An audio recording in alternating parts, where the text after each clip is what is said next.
What's up everyone? We have a lot of news to talk about today, a lot of really exciting things happening in the VR space, but first I want to welcome our special guest, Danny. Danny over here is going to be with us for today. He's going to be helping us with the news. And of course, if you guys are interested in any specific part of this video, timestamps are down in the description below. Chapters don't work on this channel, and YouTube is working to fix it. And let me tell you, I have some really exciting and really damn interesting things to talk about for today. There's some insane controllers coming out from multiple different companies and just advancements that I did not think we would be going into this fast. So without any further ado, let's get right into the news. So the first thing that we're going to jump right into is the Beat Saber update. Now I do realize that this happened a little while back, but I didn't get to cover it because we were unboxing some things. So, Beat Saber version 1.13.4 has rolled out on all platforms and has brought some pretty interesting changes to the gameplay. Players will now see 5 new modifiers, most of which will amp up the difficulty on a given song. Super fast song, that's 150% speed.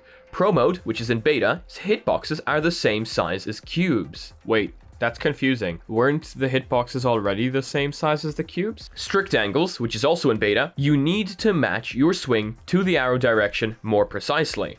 Small notes, which is also in beta, notes aren't 50% smaller, but hitboxes aren't reduced quite as far. Zen mode, no notes or UI, just enjoy the music and lights. Actually, Zen mode sounds pretty cool. Zen mode sounds like something you could put on, lay in bed, just like stare at the ceiling, turn off tracking. Yeah, Zen mode sounds pretty dope actually. I might want to try that out later on. So yeah, there you guys go. Some pretty cool updates for Beat Saber. In case you guys want to check out the full list of these updates and any other articles that I'm talking about, all of them will be down in the description below. This one is pretty exciting. It seems that 20% of Facebook's employees are now working towards VR and AR, and 20% is a lot of Facebook's employees, okay? You might think, okay, yeah, 20%, that's not too much, but that is a lot. Facebook employed 58,604 at the start of 2021.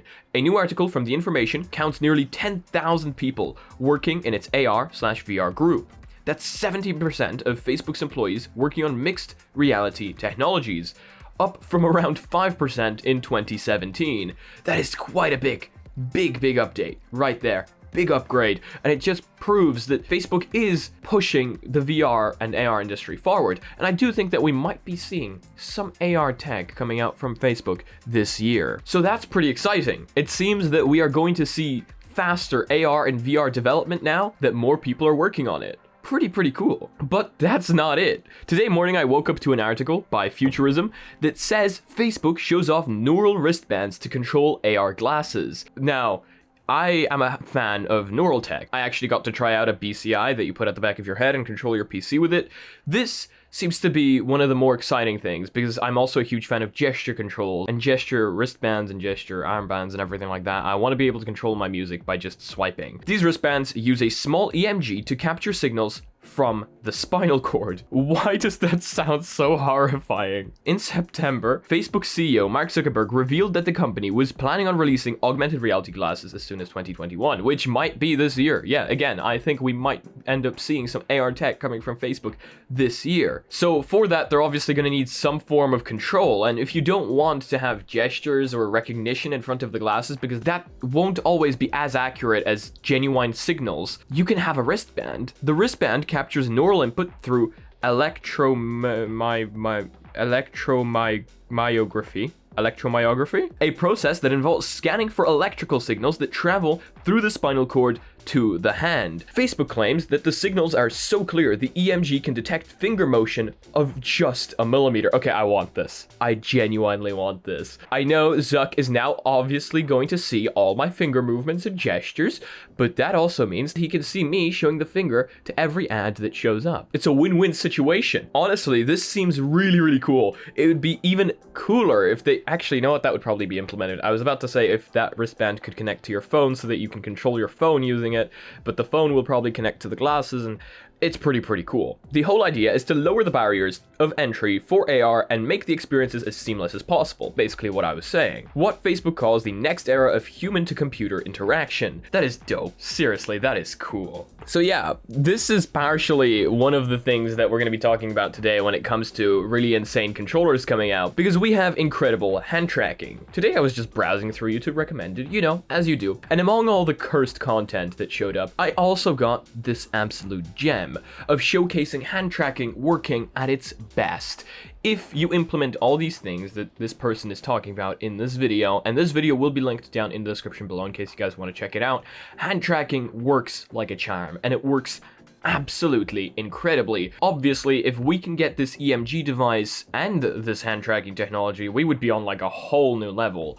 But this, I still don't think is enough to replace controllers, because people like haptic feedback, and there will be no haptic feedback if you don't have something on your hand, unless something directly interfaces with the brain, but I don't think people want that. Okay, moving on a little bit from the controllers, we will be back to them. Gorilla Tag is now on App Lab, so for any of you that don't have SideQuest or don't have a VR-ready PC, you can now officially download Gorilla Tag off of App Lab straight from your headset from using any one of the sites that host App Lab games. And honestly, this is so exciting. I saw this on Twitter today from Mike VRO, and honestly, I've been spending way too much time on Twitter the last few days. But hey, look, you find these kinds of things on Twitter. So yeah, you guys go make sure to check out Mike down in the description below if you somehow don't know who he is yet.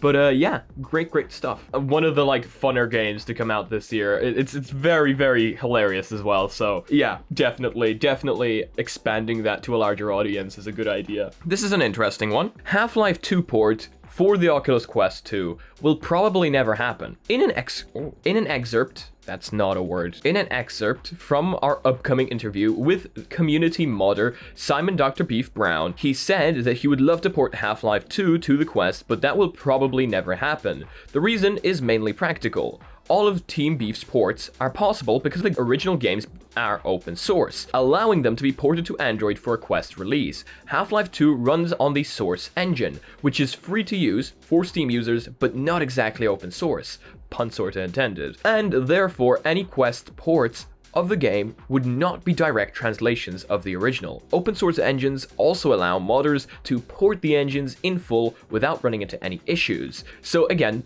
full article will be down in the description below in case you guys are interested in Dr. Beef's response in full. However, it does seem like we won't be seeing Half-Life 2 on the Oculus Quest 2 anytime soon. But we might be seeing a recreation of it. If somebody builds it from scratch, I mean, again, it won't be the actual thing, but it could end up being quite interesting. We might be getting a Half-Life Alyx, we might be getting the second version of Half-Life Alyx. You guys know what I'm talking about? Okay, now jumping straight back into controllers. Apple's back at it again. I mean, come on, like, Apple, seriously. A lot of people seem to hate Apple in the comment section. Like, last time I talked about Apple VR and things, people are actually quite scared of Apple going into the VR and AR market. They're scared that Apple will, like, just ruin it. I'm not exactly sure how they could ruin it. I mean, yeah, they could implement some things and companies could follow and it could be bad. Of course, I've mentioned that before, but a lot of people don't want Apple in the AR and VR market.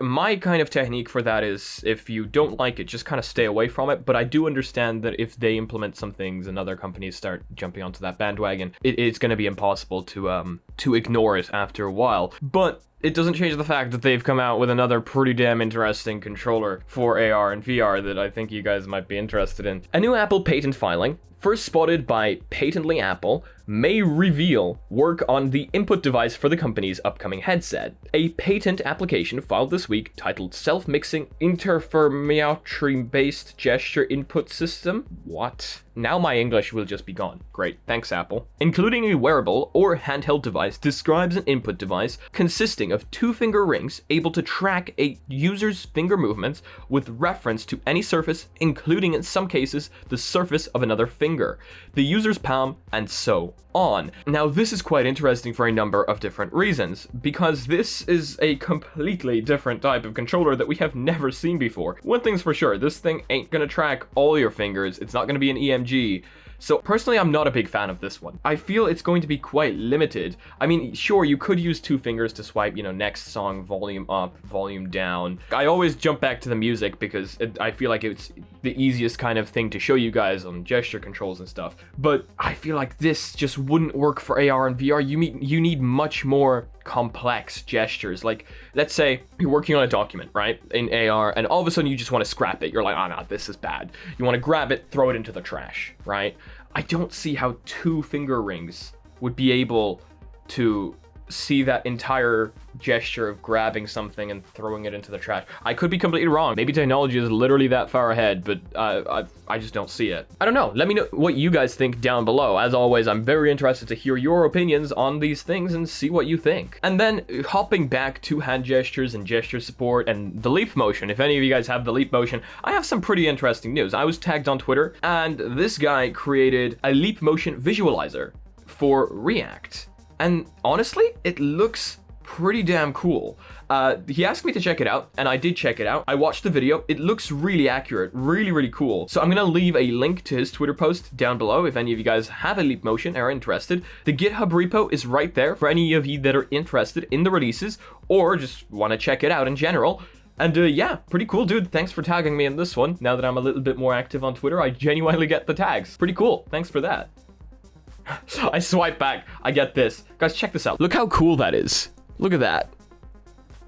Look at that. Come on. That is so cool. Those are the SideQuest hoodies, by the way. I'm gonna need to grab myself one when they come out. I'm a huge... It just looks so cool. Kind of retro, if you guys know what I'm talking about. They have like the little X's on them. Now, I'm definitely grabbing one of these when they come out. Actually, both. You know what? Just to be able to switch them around during summer. You know, summer nights, strolling across the city. Any of you else have those vibes, or is that just me? Anybody else go out into the city during like summer nights when it's still like warm out during the night and you can just kind of stroll with your friends? I know right now that isn't possible, but like, getting those vibes. Maybe that's just me. Maybe that's just me. I have good memories of those things. Okay, so that is going to be it for today's video, guys. There is not going to be a meme review in this video. I think there's going to be a meme review, a full video dedicated to meme review, because there's way too many memes. You guys just spammed the Reddit. So I think there's gonna be a full video dedicated to meme review either today or tomorrow. So that should satisfy any of you that want the meme review. But yeah, if you guys liked today's video, please leave a like. If you guys disliked it, I guess this button works too. But please tell me why down in the comment section below. Make sure to let me know what you think about these news down in the comment section below. I'm super interested in your guys' opinions and what you think about the development of AR and VR going forward. I actually saw a comment there. It was either one video back or 2 videos back where somebody said that developers are really speeding up now with like development and really working hard on the games and making them like on a whole new level. And I have to agree. VR has just hopped on like plop. It's like level up. VR just leveled up. You know what? Let's use gamer terminology. But yeah, if you guys are not yet part of the community, make sure to join the Discord down below. Make sure to join that Reddit. Post your actually, no, maybe just don't post spicy memes for now. Maybe just like let me review these first before it just gets spammed so much that I can't review them. But yeah, if you guys would like to support the channel in any way, shape, or form, we've got sick merch down below or on mysticalstore.com, where we have hoodies that don't put an ad on your body and mugs that boost your FPS by 300%. Actually, very soon we're going to have 50k merch. It's going to be very limited. You guys are gonna love it. I love it. Emma Watchhog on the Discord is thinking about it. She's thinking up the designs. She might leak them for you guys. She might not. I don't know. On the Discord, but I think you're gonna love it. But yeah, that is going to be it. So if you guys want to be notified about future content coming up on the channel daily, make sure to smack the subscribe button with your forehead, ding my bell, and see you again in the next video. Peace.